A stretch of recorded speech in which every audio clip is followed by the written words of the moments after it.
Accueil du possible ou de l'impossible. Séraphin Dargani et ses poulains pourront-ils surmonter la montagne ghanéenne au stade du 4 août et trier 5 buts à 1 le 7 août dernier? Les étalons cadets sont condamnés à l'exploit s'ils veulent garder l'espoir d'être au rendez-vous de Madagascar 2017. Les préparations du match retour compliqué avec Jean-Modeste Ouedraogo le 17 novembre 2016. C'est la date probable du début du championnat national de football de première division saison 2016-2017. Mais pour l'instant, l'heure est au bilan de la saison écoulée. La Ligue de football professionnel a peint un tableau en rose d'un exercice dont elle a été la cheville ouvrière. Et puis les Jeux olympiques qui tirent lentement et sûrement vers la clôture. Mais ce sont des moments intenses que vivent les passionnés de sport, avec notamment la légende Bolt qui s'écrit en lettres d'or du côté de Rio. Amis sportifs, bienvenue à ce rendez-vous de l'actualité du sport sur la RTB. La vengeance du stade du 4 août de Ouagadougou aura-t-elle lieu? Les étalons cadets promettent d'être à la hauteur des attentes. C'est ce qui ressort du constat fait par Amadou Ilboudo et Jean-Modeste Ouedraogo qui sont allés voir Séraphin Dargani et ses poulains à l'entraînement cet après-midi même au centre technique de la Fédération burkinabé de football. Après la lourde défaite contre les Black Stars du Ghana, les étalons cadets du Burkina Faso sont de retour et sont à pied d'œuvre ici au centre technique de la Fédération burkinabé de football. Ils peaufinent les dernières stratégies pour pouvoir relever la tête au stade du 4 août. Et selon Séraphin Dargani, la mission est possible. C'est le football. Bon, on ne peut pas dire, on ne dit jamais jamais. On ne peut pas dire que c'est impossible aussi. C'est le foot, on ne sait jamais. La main de Dieu qui les a aidés la dernière fois pour qu'ils atteignent jusqu'à 5 buts, peut-être que cette main aussi peut se tourner vers nous, on ne sait jamais. Pour ce faire, Séraphin Dargani a néanmoins gardé le groupe qui a eu cette défaite du côté du Ghana, même s'il enregistre l'arrivée de 2 renforts et non des moindres. On cherche à gagner, hein. On cherche à gagner, on cherche à marquer les buts, on cherche à gagner. Il faut jouer à l'attaque à l'outrance. Et pour preuve, on a mis presque tous nos attaquants, il n'y a qu'un seul qu'on garde sur la touche. Tous les attaquants qu'on a ont été transformés soit en milieu offensif, soit en ailier, soit et puis en avant des pointes. Tous les fusils, tous ceux qui nous marquent les buts donc, dans les autres tournois, tout ça, tous sont tous dedans. Dans le groupe, je sens qu'il y a le mental. Et grâce au travail effectué dans la semaine, on espère remonter les 4 buts. L'ambiance est bonne, c'est du moins la conviction de certains joueurs qui pensent que la mission est possible.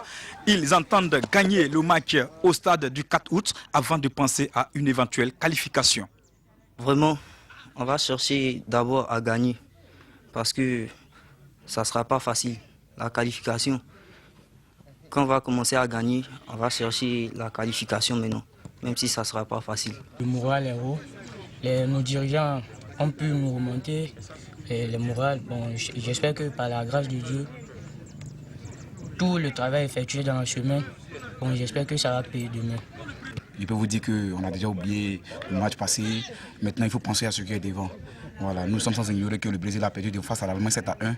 Mais nous croyons que nous allons faire plaisir au public burkinabé. Donc vraiment, nous les disons de sortir massivement et de venir supporter les étalons.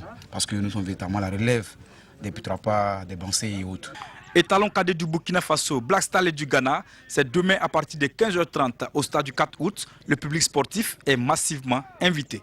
Ah, ça, on a vraiment besoin du soutien du public. Il faut que les gens oublient le 5-1, il faut que les gens viennent au terrain, pas pour insulter, pour encourager, et puis dire, c'est de la formation, c'est d'abord de la formation. Donc aider ces jeunes-là à se former, en les acclamant, en essayant donc de les soutenir. Si on arrive à marquer au moins qu'on nous pousse encore, on a besoin de vous deux pour qu'ils nous poussent pour qu'on quand même on arrive à réaliser l'exploit. Voilà Jean-Modeste Ouedraogo que nous retrouvons sur ce plateau. Bonsoir. Bonsoir, Jérôme Tinebego. Alors, on l'a vu, hein, l'obligation de résultat est là, un très bon résultat même, j'allais dire, mais j'ai pu constater aussi que vous avez eu du mal à tourner. Est-ce que finalement la préparation est à la hauteur des attentes? Ben, j'ai envie de dire que la préparation n'est pas vraiment à la hauteur des attentes puisque l'équipe cadette du Burkina Faso a eu du mal vraiment à préparer cette rencontre. Dès la première semaine, l'équipe s'est réfugiée au niveau donc, du Comet, au niveau du centre omnisport des étalons, pour pouvoir donc préparer cette rencontre. Mais dès la deuxième semaine, il fallait avoir le stade du 4 août pour commencer véritablement à jouer, surtout à l'heure du match qui est 15h30. Malheureusement, le stade du 4 août et avec la pluie, vous savez que c'est la saison des pluies actuellement, donc avec la pluie et tout ça, ils n'ont pas pu avoir accès au stade du 4 août qui se trouvait trempé jeudi soir.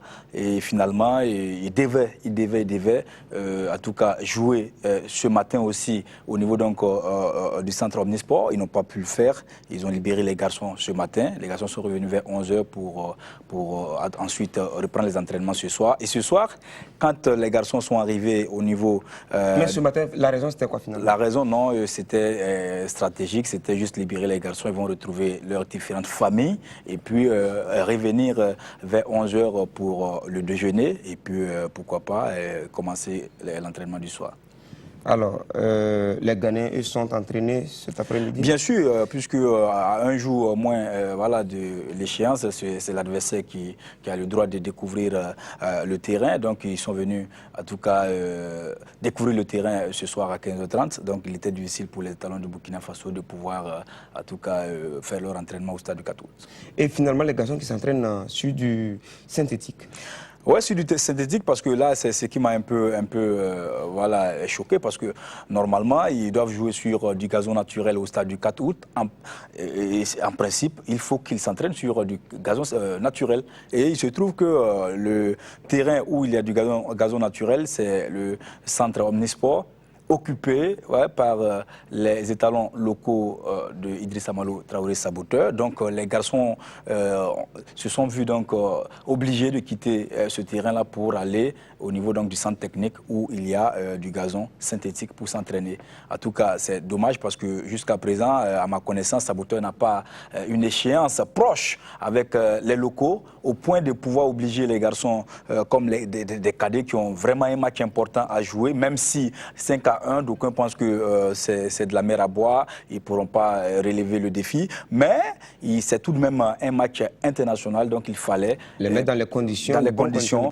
En tout cas, il fallait vraiment entourer ces garçons de toutes les conditions parce que pour moi, ce sont des jeunes. Il ne faut pas tout de suite voir le résultat, c'est vrai, ici, même s'ils ne sont pas qualifiés, il faut garder le groupe, il faut continuer à travailler avec eux parce que ce sont ces mêmes garçons-là qui vont se retrouver chez les juniors et pourquoi pas aller Mais vous avez dit que Saboteur n'a pas d'échéance. Pourtant, il y a un match amical en Ouzbékistan. Oui, un match amical, Jérôme. Vous savez, un match amical, ce n'est pas un match qui va, en tout cas, obliger l'entraîneur à chasser en griffe les garçons qui ont un match important demain. Je pense qu'on pouvait tout simplement ce soir à l'entraînement des locaux ce soir sur ce terrain-là et permettre aux garçons de pouvoir tout simplement se libérer. Donc, on peut dire tout simplement que ça a cafouillé un peu. Oui, ça a cafouillé quand même. Préparation. Et je pense que le directeur technique national, en tout cas, est interpellé parce que c'est lui qui devrait quand même faire la part des choses et il devait quand même trancher pour que quand même ces garçons-là soient dans les conditions. Merci à vous, Jean-Modeste Ouedraogo. À la Fédération burkinabé de football, l'heure est au bilan alors que les jeunes sont encore en compétition. La Ligue de football professionnel focalise son bilan sur le championnat national de football de première division avec en ligne de mire la reprise de le 17 novembre prochain de la saison 2016-2017. Konson Koulibaly et Kalfa Ouattara. Première étape de ce parcours, le palais royal des Bobo Mandare. Chez le chef de canton Adula Soba, le district de Maracana Doué est venu lui présenter les 2 trophées conquis de haute lutte lors du championnat national de Maracana et disciplines associées le 6 août dernier à Ouagadougou. Le cap est ensuite mis sur le gouvernorat de Haut-Bassin. Ici aussi, présentateur. La conférence bilan de la saison 2015-2016 a été surtout marquée par la présence himself du patron du football burkinabé. Une présence pour, dit-il, féliciter la Ligue de football professionnel pour la qualité du travail qu'elle abat. Parce que vous savez que nous sommes partis de la Ligue nationale de football, nous sommes arrivés à la mise en place de 3 structures différentes pour gérer nos compétitions. Donc il y a la Ligue football amateur, la Ligue football jeune, la Ligue football professionnel. Je salue toutes ces ligues. Au terme de cette saison sportive qui devra s'achever par la compétition des jeunes, seul le football d'élite, à savoir le championnat de 2-1, a retenu l'attention de la Ligue de football professionnel. Sur 240 matchs joués, on enregistre 94 victoires à domicile, 66 à l'extérieur et 80 matchs nuls. Sur 402 buts marqués, le plus gros score, 5-0, a été enregistré lors du match Santos Banquisport de Dédougou. La 2-1, c'est aussi les sanctions. Alors, nous avons constaté que cette saison, heureusement, il y a eu moins de pénalités. Peut-être que les gens prennent conscience que, on ne fait pas d'impasse sur les cartons, donc il y a plus de maîtrise. Il y a eu 35 cartons rouges infligés et Banqui Sport détient le palmarès avec 5 cartons rouges. Et carton jaune, 970, 73 pour fonctionnaires. L'équipe Fair Play cette saison, c'est l'USO, qui a écopé de 2 cartons rouges et de 45 cartons jaunes. La grosse difficulté, comme les années antérieures, réside dans la programmation des matchs. Les stades, c'est pas valable seulement au Burkina Faso. Les stades ne sont pas la propriété de la fédération. Donc, d'ailleurs, lorsque nous jouons nos compétitions, nous payons toujours quelque chose aux propriétaires de ces stades. Et alors, il y a des difficultés. Ce n'est jamais de gaieté de cœur qu'il y a une reprogrammation. Nous sommes déprogrammés par les structures en charge des différents stades. Et nous sommes obligés de gérer avec. Et tant que nous n'aurons que pratiquement 2 stades à peu près corrects à Ouagadougou, avec beaucoup d'équipes, tout ça là, c'est des défis que nous devrons voir parce que la structure de notre championnat est telle qu'aujourd'hui, nous avons une concentration de clubs à Bobo et Ouagadougou. Donc, il y a une très forte pression autour des stades. Et, en tout cas, ces braves dames et messieurs s'échinent à pouvoir faire des programmations qui puissent satisfaire le plus possible les clubs. Des bilans, il est aussi question au niveau de l'arbitrage. Il faut noter que la commission centrale des arbitres a été fortement sollicitée. Elle a officié dans 9 compétitions avec 147 arbitres pour 1000 matchs.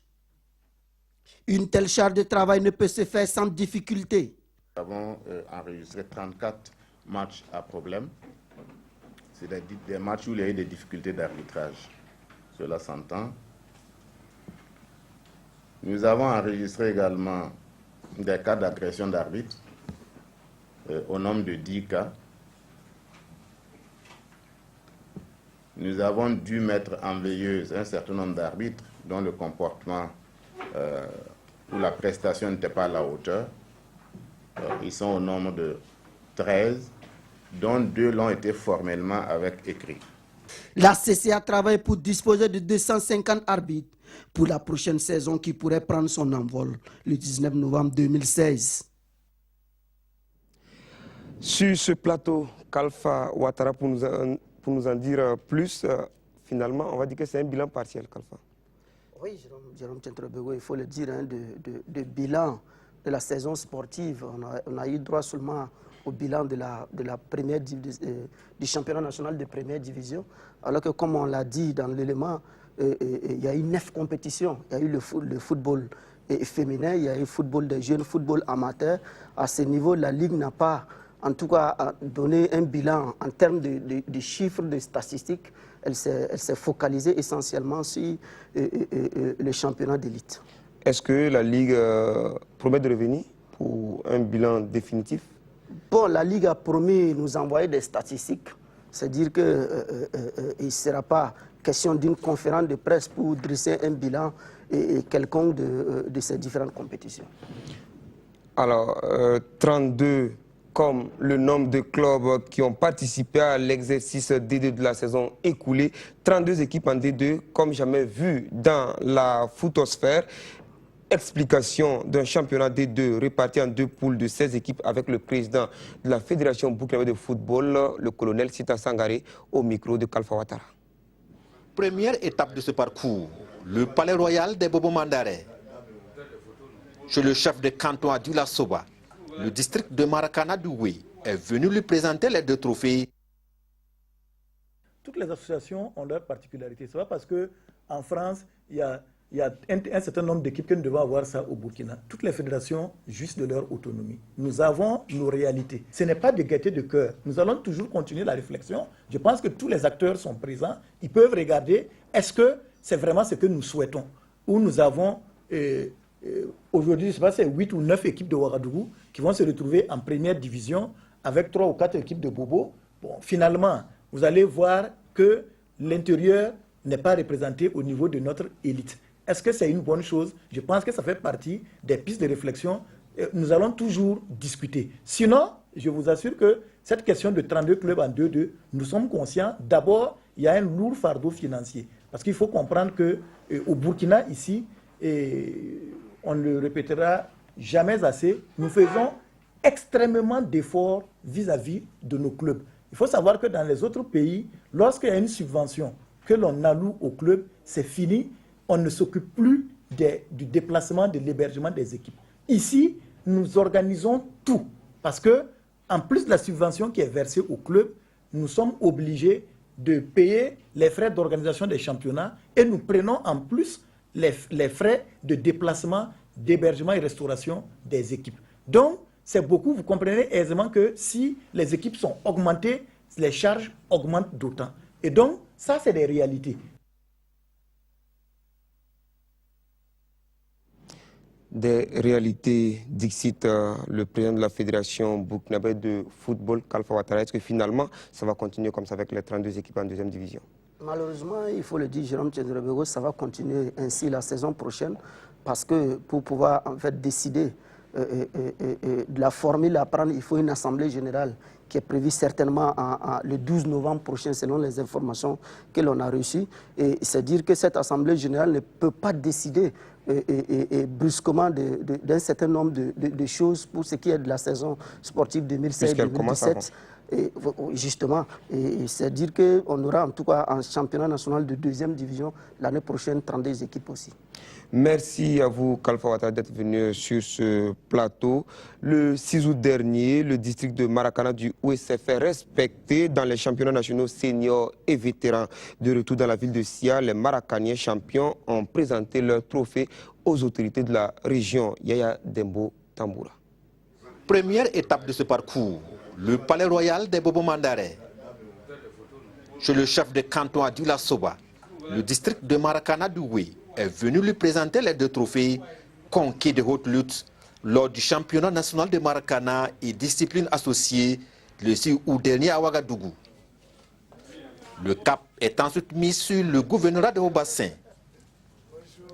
Ici aussi, présentation des trophées, échange autour de la discipline qui vient d'être officiellement reconnue au Burkina, puis de la tenue de la CAN Maracana à mi-septembre prochain sont au menu. Encouragement du premier responsable de la région. Tout d'abord, mes félicitations et j'encourage véritablement les responsables de cette discipline qui ont hissé haut le drapeau du pays, d'abord lors de la dernière CAN à Lomé, et qui vont encore marquer leur présence lors de la CAN à Maracana de cette année qui va se dérouler en septembre. C'est une joie immense qui m'anime. D'abord parce que la Fédération burkinabé de Maracana et disciplines associées a réussi à bien organiser ce championnat. C'était un défi qui nous était imposé. Alors il fallait le réaliser. Nous l'avons très bien réussi. Alors toutes mes félicitations à la fédération et à toutes les équipes qui ont bien voulu participer à ce championnat. Alors nous devons cette réussite-là à tous les 18 équipes, que ce soit en vétéran ou en senior, Alors nous les remercions du fond du cœur. Nous leur devons à tous ce trophée-là. Enfin, c'est au tour du maire de la commune de Bobo Dioulasso de recevoir le nouveau champion senior et vétéran du tout premier championnat national de Maracana et discipline associée. Visiblement comblé par ce honneur fait à la commune, Bourahima Sanou exhorte ses sportifs à toujours persévérer dans l'effort, surtout à la CAN de la discipline à venir. Bientôt une école de basketball à Ouagadougou. C'est la bonne nouvelle que le président de l'association Sport, Culture et Environnement a donnée lors de la visite de la marraine du 18e camp basket au campeur mercredi dernier au Palais des Sports Jean-Pierre Guingané, Salifou Belem et Rachid Sawadougou. Inciter les jeunes à la pratique du basketball afin de construire une base solide du basketball burkinabé, mais aussi assurer la relève. C'est l'objectif que s'est fixé l'association Sport, Culture, Environnement à travers ce camp vacances. Regroupés par catégorie, les campeurs apprennent les fondements de la balle au panier et le perfectionnement de la technique. D'abord, on les apprend à dribbler, à manier le ballon, à marquer, puisqu'il y en a déjà qui ont participé aussi au camp, donc ils savent un peu, il y en a, ils débutent. Pour les tout petits, on essaie de les épanouir tout en les apprenant le basket. Il y a des difficultés puisqu'il y a certains enfants, il faut plusieurs fois les expliquer. Comme ils sont venus pour apprendre, on a la patience avec eux. J'ai appris comment jouer au basket, comment dribbler, faire les passes. L'aventure dure depuis 18 ans et les organisateurs se réjouissent du bilan. L'objectif visé par ce camp, c'est de donner chaque année les béaba, l'amour du basketball aux enfants de 0 à 19 ans. Et vous voyez, pendant les vacances, les enfants sont à la maison, nous les occupons, apprennent le basketball. C'est ce qui nous a motivés depuis 18 ans à créer le camp vacances basket. On peut faire le bilan, il y a des enfants qui jouent déjà dans le championnat, certains sont à l'extérieur. Et donc nous, on ne peut que être satisfait. La présidente du Conseil supérieur de la communication, marraine de la présente édition, a rendu visite à ses filleuls. Nous sommes allés, nous avons trouvé des enfants très enthousiastes et qui ont montré qu'ils aiment le basket et que, à force de persévérer en tout cas, et si les jeunes frères Zungrana qui organisent cette activité depuis 18 ans, et s'il avait du soutien de la part de bonne volonté, on peut rêver en tout cas un jour avoir des Michael Jordan. C'est des enfants qui viennent avec des ambitions diverses. Il y en a qui viennent aussi avec des aptitudes et arriver à canaliser pour que ces enfants-là puissent trouver leur compte. Si il se trouve que la fédération n'a pas encore fait un tour pour voir ce qui se passe sur le terrain, ce serait bien que la fédération y fasse un tour. Parce que je suis sûr que la pépinière du basketball burkinabé se trouve parmi ces enfants-là. Selon le promoteur du camp vacances basket, des projets sont en cours de réalisation. Il s'agit entre autres de la construction d'une école de basketball dont la pose de la première pierre est prévue pour 2018. Les étalons seniors hommes et dames jouent ce samedi 20 août des matchs amicaux contre le MENA du Niger, hommes et dames au Palais des Sports Ouaga 2000. Et pour en parler, je reçois M. Omonoma Ariel, qui est du comité d'organisation de ces matchs. Bonsoir. Bonsoir. Alors, dites-nous, dans quel cadre vous jouez, vous organisez ces compétitions-là? Ok. Tout d'abord, la structure s'appelle Fondation GG Kizubanata. Nous avons notre siège en Tunisie et chaque année... Ça veut dire quoi? Fondation GG Kizubanata, au fait, c'est une structure qui œuvre dans l'humanitaire et qui porte simplement le nom du fondateur. Donc voilà, nous avons pour siège, notre siège est en Tunisie et chaque année nous faisons des descentes dans des pays subsahariens afin de redonner du sourire aux enfants défavorisés. Et en même temps, vu que la structure est composée des sportifs et des étudiants, nous cumulons. Nous joignons à ce programme le sport, dont nous organisons des journées sportives. C'est pourquoi demain, samedi, au Palais des Sports Ouaga 2000, nous aurons 3 disciplines sportives, à savoir le football, le handball et le basketball. Donc ça va commencer de 10h jusqu'à 20h. Tout d'abord, nous commençons avec le football salle avec les enfants de 8 à 15 ans qui vont jouer un mini tournant.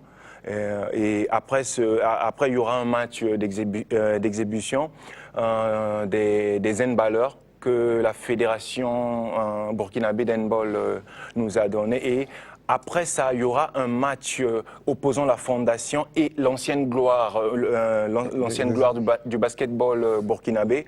Et pour clôturer, l'équipe nationale burkinabé va rentrer va jouer un match contre celle du Niger en deux versions, donc hommes et dames. Alors, monsieur Omonoma, dites-nous pourquoi le choix du Burkina cette année? Pourquoi le choix du Burkina?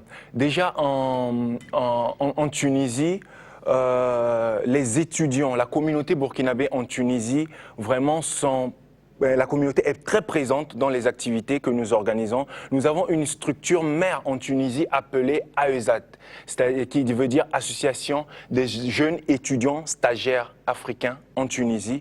Et la communauté burkinabé a été trop active dans tout ce que nous organisons. C'est la raison fondamentale du choix du Burkina. Et pour accompagner nos projets, nous avons confectionner des autocollants qui a l'effigie, les drapeaux de chaque pays. Et à chaque fin d'année, nous évaluons. Et en faisant l'évaluation, nous nous sommes rendus compte que le Burkina a été vraiment représenté. Voilà tout ce qui nous a poussé vraiment à choisir faire le Burkina. Sinon, vous êtes centrafricain et ça se passe demain du côté du Palais des Sports, Ouaga 2000. En tout cas, bon courage pour la suite. Vous restez avec nous pour la suite de ce magazine et on parle de Jeux Olympiques. Usain Bolt surfe sur des nuages à Rio. La légende vivante du sprint focalise les attentions aux Jeux Olympiques. Après le 100 mètres, le tonnerre a encore grondé sur la distance de 200 mètres au désarroi de ses rivaux. Au village jamaïcain de Rio, c'est l'extase. Des centaines de Jamaïcains ont célébré jeudi soir la victoire de leur héros, Usain Bolt, aux 200 mètres. Une victoire attendue et célébrée comme il se doit à la Maison de la Jamaïque à Rio. La joie de tout un peuple pour un coureur de légende qui prendra sa retraite l'année prochaine. On savait qu'il allait gagner et grâce à lui, la Jamaïque est une nation fière. On l'aime et nous nous félicitons de sa victoire. Usain Bolt capte l'attention du monde entier et nous sommes très fiers d'être ici à Rio pour célébrer ça. Quand vous le voyez sur la piste, c'est une icône. Il n'y a pas d'autre Usain Bolt. Seule ombre au tableau pour les fans de l'athlète, la superstar du sprint pourrait perdre sa 8e médaille d'or, une vieille affaire. L'un de ses coéquipiers avait été contrôlé positif après un relais au JO de Pékin. Mais les Jamaïcains ont déjà oublié depuis longtemps les Jeux Olympiques de 2008. Alors, Usain Bolt et ses coéquipiers qui vont défendre le titre olympique sur le relais 4 x 100 mètres, c'est à 1h du matin. Pour ceux qui ne pourront pas veiller pour être des témoins privilégiés de cet événement, demain à partir de 9h, la RTB vous propose cette nuit de compétition en rediffusion jusqu'à midi. À partir de 15h, vous aurez du badminton, de la natation, du triathlon, du cyclisme, du taekwondo, entre autres, en direct sur la RTB. Merci de nous avoir suivis. Bonsoir.